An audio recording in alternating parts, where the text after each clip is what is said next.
Tune those fiddles, floss that tooth, and uncork that moonshine. The Lovecraft Country Time Jamboree is back.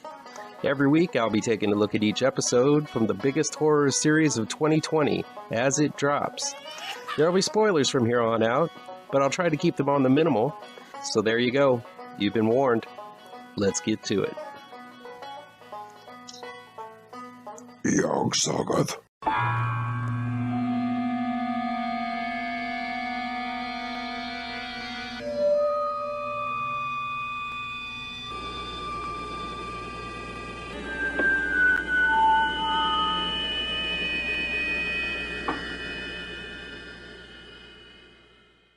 Welcome back to ML Miller Frights, a part of the Kings of Horror Network.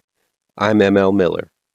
While you might be watching this video on the Kings of Horror Network, I urge you to click over to my ML Miller Frights page and give it a like, share with your buddies across the electronic superhighway, click subscribe to this channel, and don't forget to ring that bell for notifications so you'll be the first to see these videos before anyone else.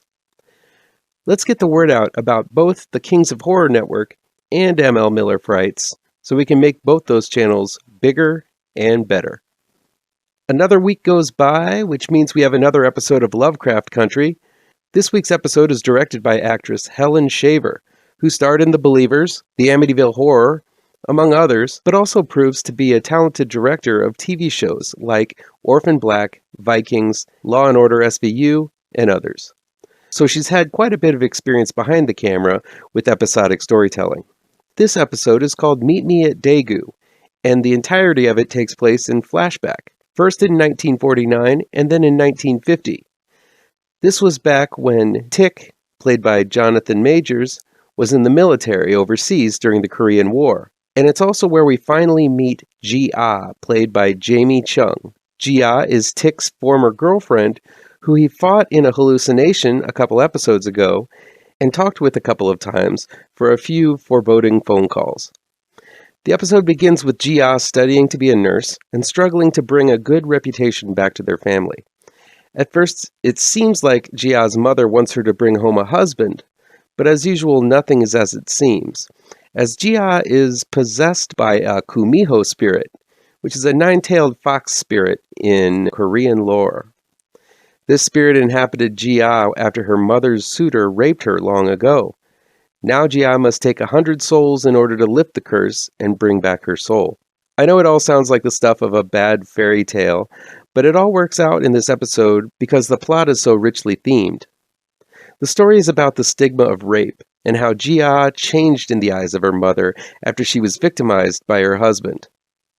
While the victimization is given a monstrous form during some of the best rendered tentacle porn you're ever going to see, the themes are still pretty apparent as her mother feels her daughter was taken the night she was raped, and that some unattainable goal is going to fix things and make it all better.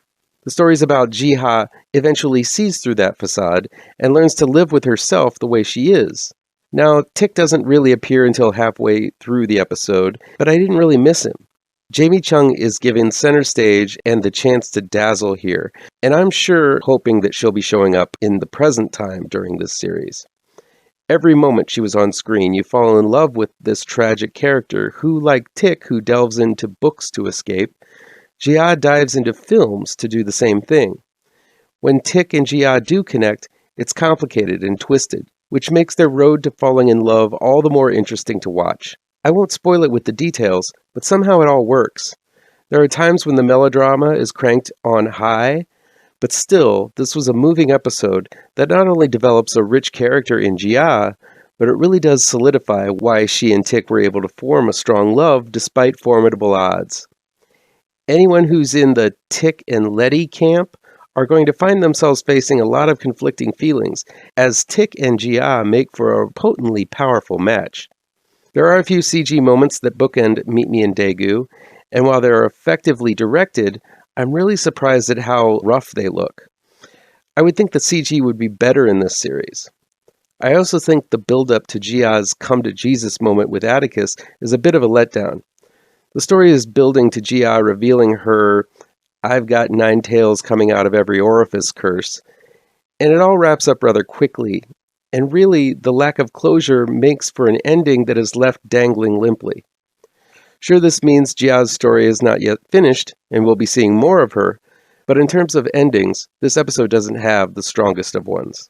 Still, I don't know what the appropriate way would be to tell your significant other that not only have you slept with and murdered 99 people, but you also have tails growing out of your ears, eyes, mouth, nose, and unmentionable spots.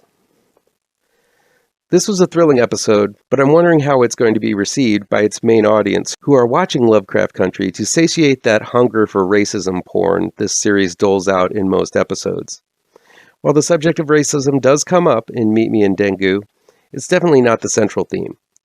This is all about character, and I kind of love this episode for not going the easy route and giving a non-black character the spotlight, if only for one episode. This was a strong one, dealing with heavy topics, both fantastical and real world. Personally, I'm hoping more episodes are going to be like this one. That'll be it for today. If you like this video, please pound the thumbs up button. Share this video with your social media addicted pals. If you're looking for written reviews, you can find them on mlmillerwrites.com. Don't forget about the new trade paperback for my comic book horror series, Grave Trancers. It's out in all finer comic shops right now. And be sure to subscribe to this channel and ring the bell for alerts to be the first to see my future videos. Thank you so much for your time, and take care.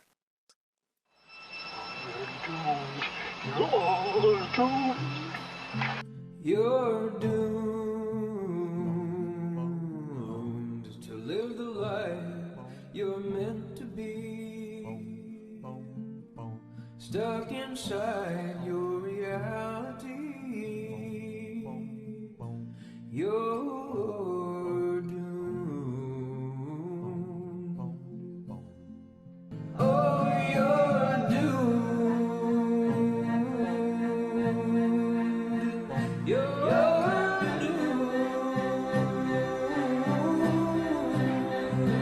You're doomed.